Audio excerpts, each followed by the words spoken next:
Hello everyone, welcome to my spiritual sanctuary. My name is Sandra. Hello. I'm going to take myself out of the picture this evening because we're going to be working on an I-Ching message for everyone. If you haven't been with me before, I want to say welcome. And if you have joined Patreon, I just want to say thank you so much for your subscription. This is going to be the I-Ching reading for the week. The Tao Te Ching, I-Ching, is a 4,000-year-old text that's been around a long time, and it is the book of changes and the unchanging truth. This is the book that we'll be using today to receive the messages from Spirit, okay? If you would like to purchase this book, there's all the information. I don't know if it's still out in print. I've had it a very long time, okay? So what we're going to do is we're going to take the I-Ching coins, and we have 1, 2, 3, 4, 5, 6 coins, okay? And one of the coins is painted on one side, and that will be the changing side. That's the changing coin. The changing line represents where you're going in the future, okay? Not where you currently are. We're going to look at that hexagram, and then we're going to do a changing line for what's coming up in the future, okay? And that will be the one that I will be posting on the Patreon, so you can go on and get the next, what is going to happen next, okay? All right, so let's get started. I shake up the coins and I get my energy into the coins. And I say a prayer. Okay, so let me say the ritual of light prayer that I usually use. I, Sandra, call upon the powers of heaven and the universe to come down for this ritual today. We are the circle of light, call upon the fire beings to be with us as we call on the power of the sun. We, the circle of light, call upon the power of the sun to come down and to heat us with its healing heat energy of light. We are the star seed of Adam. We are the children of light. We are the gods to be, and we are indeed light. May Michael, Archangel Michael, be with us today. May Archangel Gabriel be with us today. May Archangel Raphael be with us today. We, the circle of light, call upon the divine flame within us to strengthen and give us the ultimate power in the universe, the power of love that comes from our Creator God. We, the circle of light, thank the hierarchy of light for their service to all gathered here today. May the light shine on this earth and all of those who want it. So be it, and so it is. Amen. All right. I throw the coins.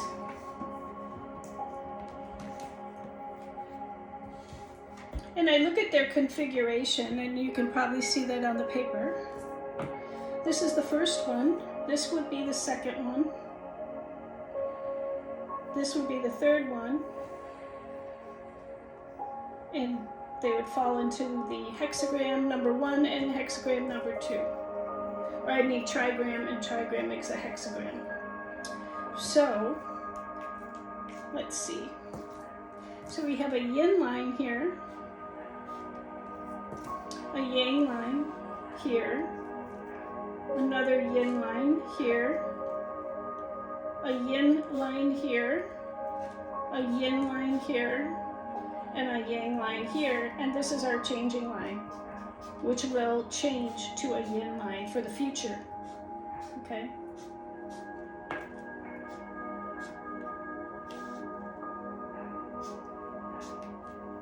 So that's what we have today. Okay, and that is what the I-Ching coins represent, the energies that the cosmos wants to give us today for whatever message wants to come forward, okay? So when we look at the yin and the yang lines, I know, we ask ourselves, okay, what hexagrams do those represent? We go to our book, and we look up on the chart,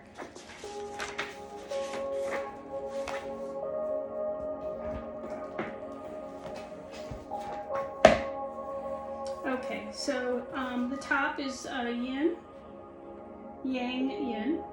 Okay, so this is the water trigram. And that one won't change.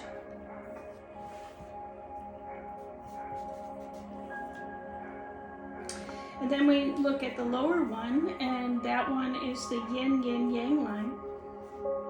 And that's thunder.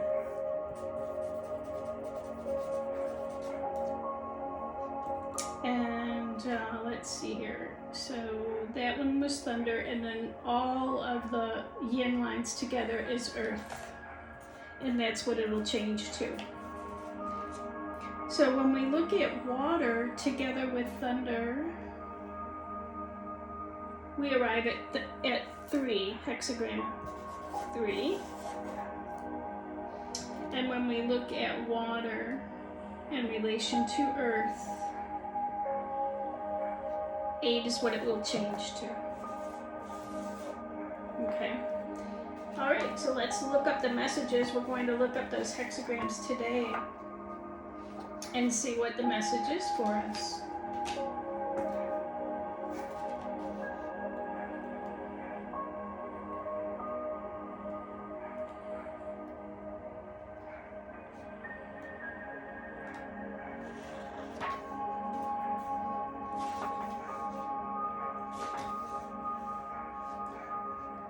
All right, and what we have is to be stationed, to assemble. As you can see, I've been studying this book for a long time, so a lot of my highlighting is in here. So this hexagram 3 is what we're currently dealing with. This is the message that wants to come through for today. That's the message that has to do with what we may be going through now, and that's where it's going to change, is to 8.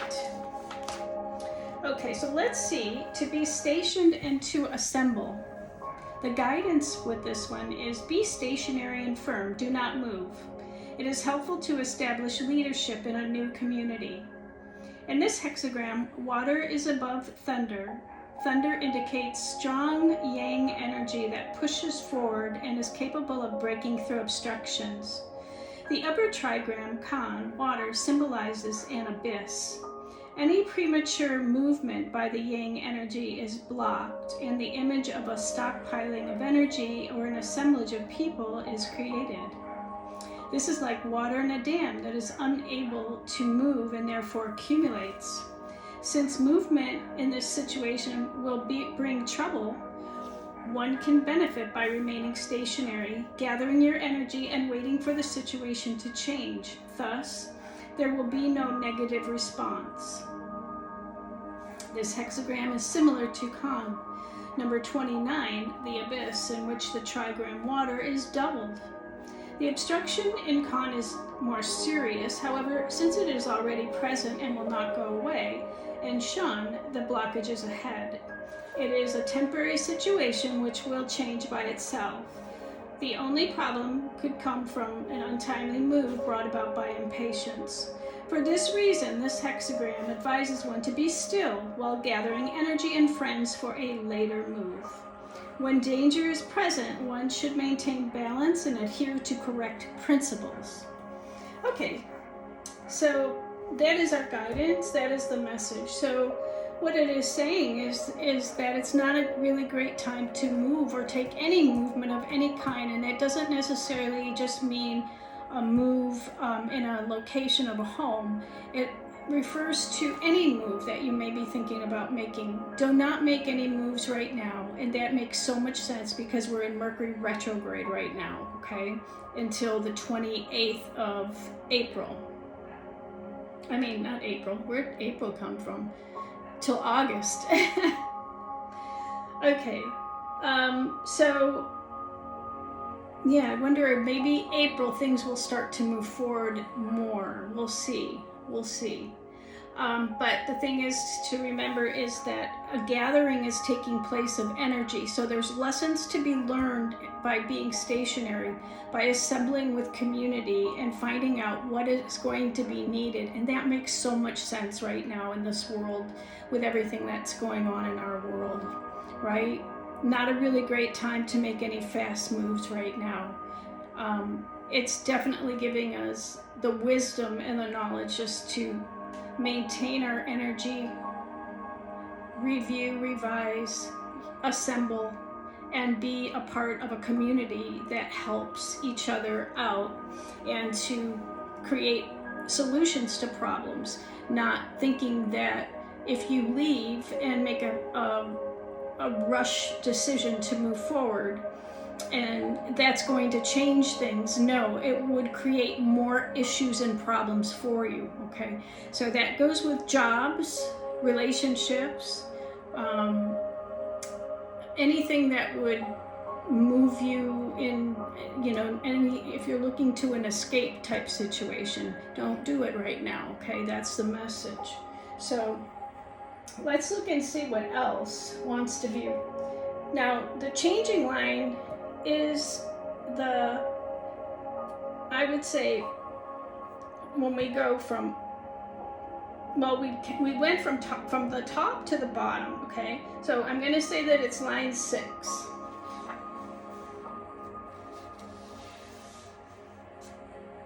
And line 6 tells us, because this is the changing line, riding on a stumbling horse, blood and tears flow. This cannot continue.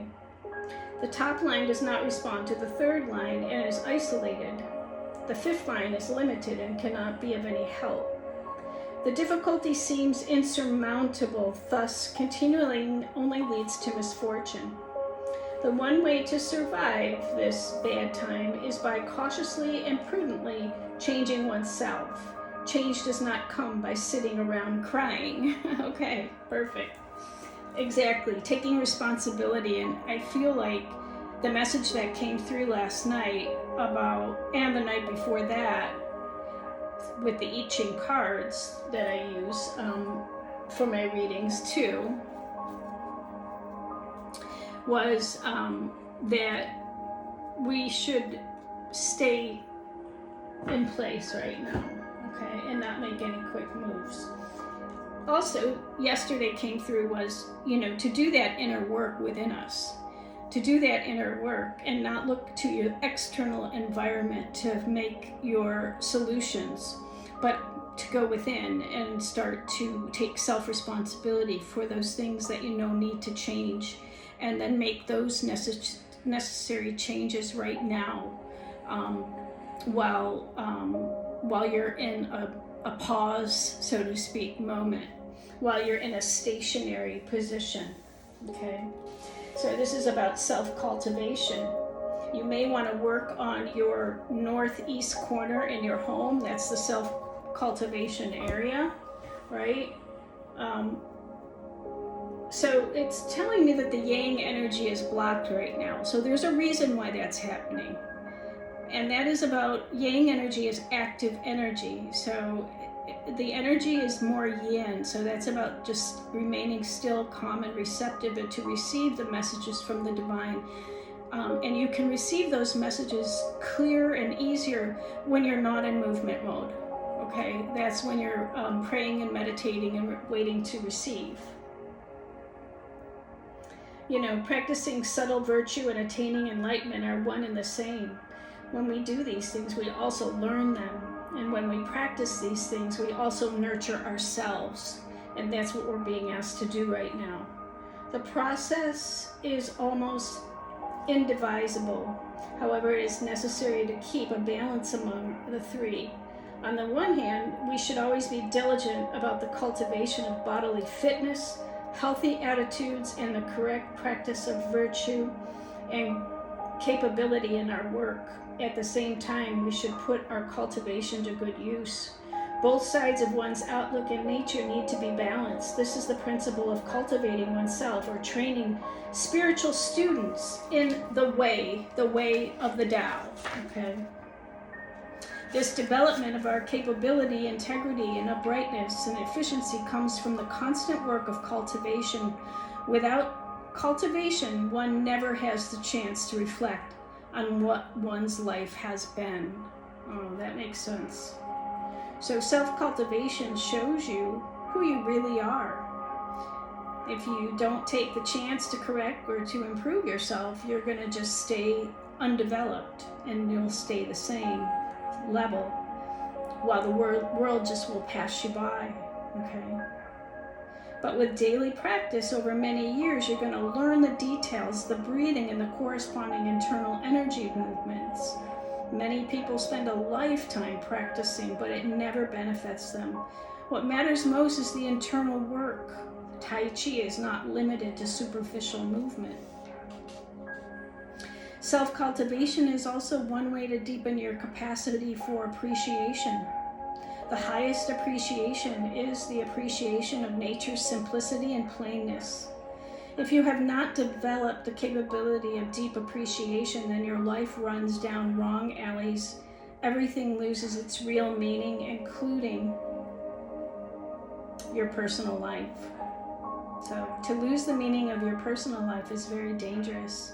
It can cause great self-indulgence or even death.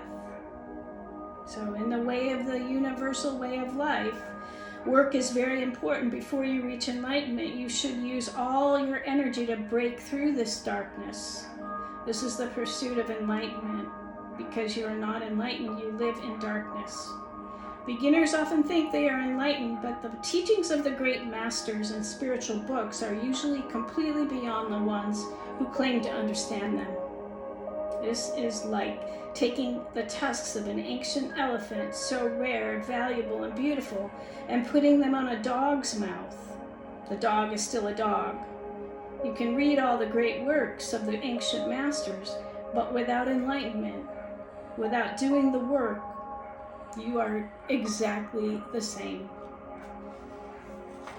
And it goes on and on and on. So I'm not going to continue with more. I think you've got the idea about what is necessary and what is Spirit is asking of you right now during this time. Now, this is a weekly reading, so this week is going to ask you to start to practice some of those principles and add them to your daily life. And you will see that things will shift and change within inside. And when we start to change on the inside, things in our external world start to change as a result of the internal changes that we make. It's never the opposite. Yeah, we can do our Feng Shui on the outside. We can change a couch. We can change a picture. We can change an environment. And that only is to shift our consciousness to a creative mode of change, so we start to think differently, right? And that is what catapults the changes in our lives. So that is what I'm going to leave you with today, and I'm going to kind of just give you a brief preview of where it's heading next, okay? And that would be Hexagram 8.